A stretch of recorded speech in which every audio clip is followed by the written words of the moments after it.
Et parlant de lutter contre la pollution, on ne se penche pas souvent sur celle que génère le transport maritime.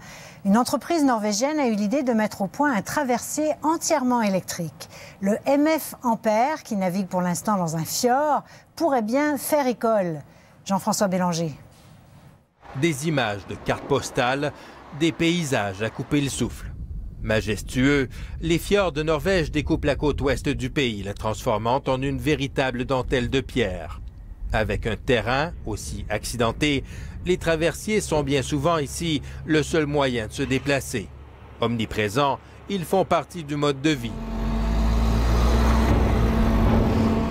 Mais il en est un qui, depuis quelque temps, fait beaucoup parler de lui.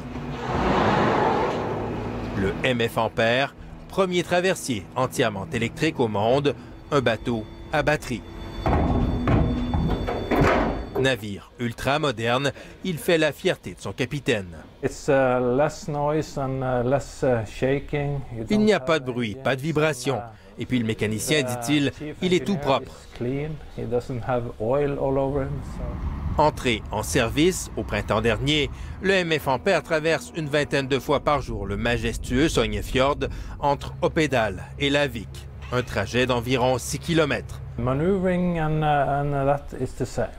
Selon son capitaine, ce traversier électrique se manœuvre exactement de la même façon que les autres. La seule différence, c'est que les batteries sont rechargées chaque fois qu'il est taqué.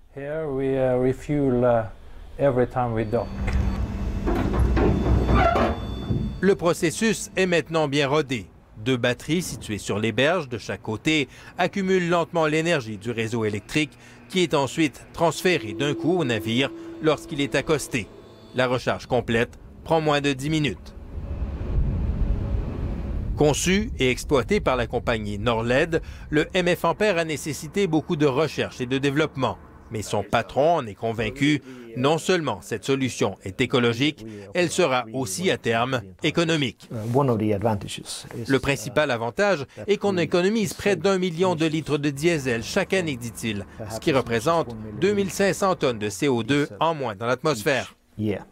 L'entreprise norvégienne est surtout convaincue que le transport maritime vert représente l'avenir de l'industrie et que la maîtrise de cette technologie lui donne un avantage sur ses concurrents.